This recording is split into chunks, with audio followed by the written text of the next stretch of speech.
structure a whole week, look at a week. Like I was saying earlier, ideal situation. Like if you could quit your job, you know, so obviously you have your family, everything, that's the most important thing, but if you didn't have to work and all these things, and these are the way it would work. Ideally, you'd get a hard day, like a lactic day on Monday, like early in the week, because that's when you're most fresh. Because Sunday, ideally, is a rest day. Yeah, you're I mean, you may be some active rest, maybe you can move around, do some stuff, but that's probably your most, that's a day you're probably not doing all that much. So as far as like Mondays go, and I see the structure out like this, like Monday being a alactic, so that means that's just the energy system that you're using. Those are like sprint efforts. That's your explosives. Explosive work, yeah. Sprint, explosive stuff. And this is coming from what we're doing here. Obviously your tactical thing you could do, you'll still be doing your drilling, you'll still be doing your movement work, you know, all that. Explosive work. Sprints are, you know, sub 10 seconds. And good recoveries.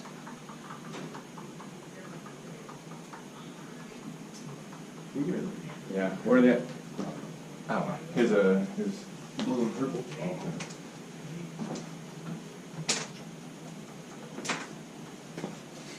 You know, sub 10 seconds. And good recovery. And I say good recovery as in like, we use heart rate a lot. Like that's the biggest thing that you really put heart rate on everybody. And it's obviously it's variable based on you, but what we've seen typically is as long as you're sub 130, 135. For me, I have to recover like 120 because my heart rate's really low. So 135 for me, I'm still working hard. Like when we have a little testing thing that we do with our athletes at VO2 max. We kind of see exactly what your max heart rates are, and then from there we look at, okay, now we can actually program our actual rest time. But typically I say as long as your 130 beats per minute is a good recovery. So time wise, it's typically a minute. That's 45 seconds a minute. You know, it's like a guy like John Jones. He's recovering at the tail end of his camp in 30 seconds, 45 seconds. It's crazy to see it just boom, his body's out quick. He's ready to go again. Remember that one day we did 25 rounds with him of sprints. His training partners couldn't hang with him. Like he was just recovering so fast. But you know, that's freak mode. You know, that's what those guys are. But as far as that goes, that's the day Monday looks like. And then like a Wednesday, and again, we're looking at performance camp. We're not looking at fat camp anymore because of the weight class. So now we can actually do a real performance thing. This is more lactic work. Lactic is meaning efforts are you know, anywhere from 90 seconds to 3 minutes of pretty intense work, like whatever you can sustain. Like and you know, even when we do it, we use RPMs, use watts, we use those kinds of markers a lot on like the air bike. You ever use one of those? The Aerodyne? Yeah, it's the Aerodyne. So using RPMs a lot, like that's kind of our marker. So RPM is looking at, let's just say you're doing a 3-minute effort, and if you're holding 70 RPMs, because we're doing that five rounds of that. So boom, 5 rounds, and as long as you're holding each one in that same mark, you're good. It's the moment you start at 75 or 80, but then you finish at 65. Well, you're not doing yourself any good. All you did is make yourself more fatigued. So I'd rather have you go to sustain. It's like being in a fight, and I've never fought, but I watched a lot of it. But knowing you could start off the first round, bam, bam, bam, bam, and then all of a sudden it's the third round, and you're like, oh god, my arms. Patience, yeah. So that's the same thing with this. That's what the air bike teaches you, or whatever implement you use, the rower, the skier, whatever. It doesn't matter as long as you're knowing how to pace. But if you're starting out at 100%. But you're finishing at 60, well, you need to start out at like 80% and finish maybe at 80% or even higher. Like that's when you can close out, because typically your opponent's not doing that. Your opponent's doing the opposite. Your opponent, like we said earlier, if you can get into the ring the least fatigued, you're gonna have the better chance of of success. Rather, like what I told him earlier, what I related to earlier was when you play a video game and you have that stamina bar. So you walk in the ring and your stamina bar is up here, but your opponent's down here. Well, you're good because you don't have to do that much more work, right? You're already more rested. But if you're coming in with your stamina bar here and your opponent's stamina bar is here, you know, and that happens. Those are the impacts of weight cuts. Those are the impacts of training. Those are all the impacts of things that we do outside life. And we're not robots, so you can't be like, okay, I'm just gonna sleep in this little pod and, you know, whatever. It doesn't happen that way. There's mental things that go on a lot. You know, obviously walking in the ring alone is a mental thing. You know, I know if I'm gonna get in like a little fight on the street or something, or a car cuts me off, I'm like, oh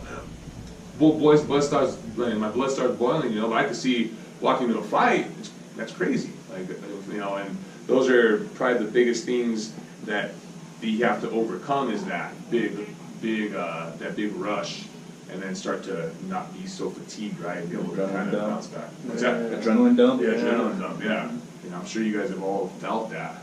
You walk in the ring, your first fight. Dude, that killed me. Yeah. So I beat the shit out of dude for the first 2 rounds. Yeah, man. Come out the third round, I was gassed. My arm like, whoop. Yeah, Like, that's not good. So when I say lactic efforts, all this means is the energy system that you're using. So alactic is more what we refer to as creatine phosphate. That's like your short burst, your real quick energy burst. But a lot of times in training, we don't ever work that. We think we do because we go spread. Like this is, I know it's a big one. I know people go do the sand dunes. Yeah. And I like using the sand dunes a lot, but I have the fighter do very short sprints, 5 to 10 seconds. That's it. People go do the whole thing, and that's like a minute. Yeah. Yeah, super long, which is cool. That's over here. We don't treat that as this. We treat that as this. So we just got to know how to balance the energy systems out. And like on recovery days, so recovery on this is more like pretty equal time. So if you're going for a 90-second effort, then it's the same rest. 3-minute effort, I may go down to like a 2-minute rest or something. Maybe not give such a big rest, because we look at heart rate a lot. And you'll see those heart rates start to really go up, and they stay there. And that's like for us, like when we do the bike work, when we do the intervals, when we're doing an effort like this, we'll see those guys' heart rates get up to that red zone, you know, to that hard, high effort, 90% max, and they'll stay there for 2 minutes or 3 minutes. And then we let them rest, and boom, it comes down. Then they'll go up again, then it comes down. So that's what we're doing in this. These, we don't use heart rate so much other than to monitor rest. That's the only thing we use heart rate for. We don't necessarily try to go, okay, we're gonna go as hard as you can, because the effort's too short. You'll never see the heart rate, I can't say never.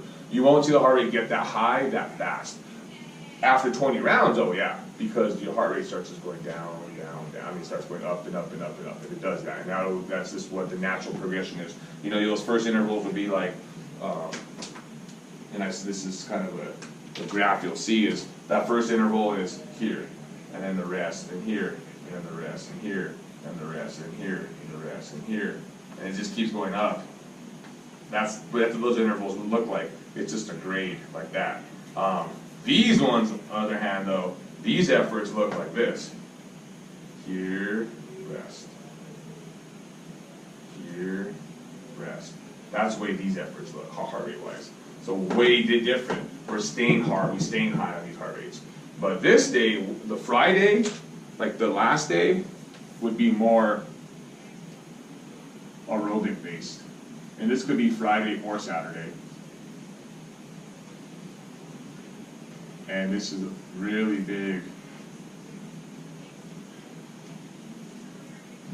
on recovery. Like we do a thing called Move. We basically have a class. We do a lot of different things like that. So it's more of a durability circuit. So it's just constant movement, constant. And that's like 20 to 30 minutes of movement. These are the 3 energy systems? These are 3 energy systems, exactly. So see, we're targeting each one. A lot of times in our training, in fight training, in MMA training, you're generally here. a lot of times. This is the majority of the work you're in. So what we like to do a very polarized training methodology, meaning you have a very high day and you have a low day. So if you're only going to come in twice a week, I would not do this and I would do this. I wouldn't do any lactic work. The main reason is you're getting a lot of that already now.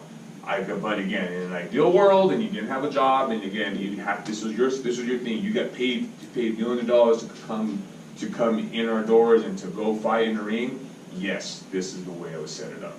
But again, I do know what reality is, and we have to work. We have to be able to earn a living. So it's even this can be done kind of on your own time too. You know, if you have a heart rate monitor, it's very simple to do this kind of work. This could be, do you have a bike at home or anything? Yeah, that kind of stuff. So going on a ride in the morning before, do you have an indoor bike or do you have an outdoor? Oh, we have outdoor bike. Yeah, outdoor bike, yeah. I mean, maybe it's a run or something, or a treadmill. I mean, I'm just thinking of cold, because obviously you saw me in the bike room there. I'm not going outside today. That's what it's in. Especially with asthma, no, you don't do that. So that's where I would, if I could only do two things, because I know that was your thing of maybe coming in. Yeah, I mean, they nailed it. Y'all see me ask you, man. Like, I don't want to go back to that line. Yeah, so this would be the ideal, right? If you can only do 2 days a week, it's going to be a high and a low. It's going to be an alactic and a aerobic. And the main reason is we do so much of this. We do a lot. You got to think about where your heart rates are. I mean, I know you probably don't use a heart rate when you train anything, but if you could give yourself what we refer to as rate of perceived exertion, RPE, on a scale of 1 to 10, like 10 is this, 3 or 4 is this. When you're training, most of the time, what do you feel? What kind of 7 level? or 8. 7 or 8. All the time. Exactly. We're always there. So that's the same with what we do with our cyclists too, our endurance athletes. Same way, because the majority of their life they've spent in this zone. They've done a lot of training here. So we like to, lactic, that may be a little higher effort. That may be like an 8 or 9, because it is hard. When you do an effort like that, it is taxing. Your muscles start to burn. You've done efforts like that, man. The quads feel like they're gonna pop. Everything starts to burn because it's like, oh my God, I can't hold this kind of pace. It's also known as, in the endurance world, we call it VO2 max. So we're working in a VO2 max type of effort, like a 90% of VO2 max. So that's one test we do here. We do a VO2 max. Let's just say, like, you're going to use my numbers at 50 milliliters per kilogram. So I'm going to be training this. If I would have the mask on, my effort would relatively be right around 42 to 45 milliliters for that set. That's kind of what it means in a sense. You're not going to max, you can't hold max. What was Andres? Andres is like almost 60. Yeah, he was. This is good. What was the superior? Superior. Yeah. Mine only says excellent. Mine would say novice. But it's a just says quit. Stop. What are you looking for? Coffee. Right here? Oh yeah, that is. Right now. Yeah, Andres did the VO2 max so he had that qualifier to get in the tournament. Yeah. After the qualifier, he did his VO2 max because we really wanted to program out properly for his for the tournament, because that's a different animal, man. Fighting in a tournament. So we did Andres' VO2 max. I mean, we could do that for you guys too. I wouldn't necessarily do it for you this close. I mean, it could do a little bit for us, but it's not going to be it'll be okay. We can estimate stuff. That's easy to do. Okay. But if you have a long camps, not camps, dude, that's the best time to do it, because then you can really start to maximize your efforts, your recovery times and whatnot. So, I mean, that's the way I structure all the fighter stuff, because we're also looking at what you're doing on those other days. And like I said, what I was telling him earlier, like the most ideal day to do your hard sparring, your very simulated work, is going to be pretty much the same day you fight, like the same kind of day, like a Saturday night would be obviously the most ideal. It's hard though, because everybody's doing other things, and that's the hardest thing, is trying to get everybody's camp on board. I know some camps in town do their sparring Tuesday, Thursday mornings. I know some camps Tuesday, Thursday nights. Some camps Monday, Wednesday, Thursday nights. You know, so they're all different. This is all over the country. Like this isn't just Albuquerque. This is, you look at King's MMA, you look at the Performance Institute is more of a tool. Like they have it there for everybody to use, just the local guys. So that's where, in that aspect, they work with those other training gyms there. But the majority of times, from what I've heard, most of the sparring is on like a Tuesday to Thursday. But it's really like the elites. Like I know guys who do their was in previous camps did their sparring on Saturday nights, and even some of John's stuff was done on Saturday nights, just getting rid of that time, and like 10 o'clock at night. Okay. Because he's trying to mimic that same time, trying to wake up, especially like 2 weeks out. He's sleeping in, he's doing his thing, he's getting his breakfast. It's all mental. It's like you got to go through the process a few times. It's like yeah. We do that with bike riding too. Like when endurance sports, all the same. And that's the thing is like in endurance world, we've been doing that for 30 years. MMA is so new that it's like, oh, well, everybody's available on this day, so let's do it on this day. That's the way those schedules are made.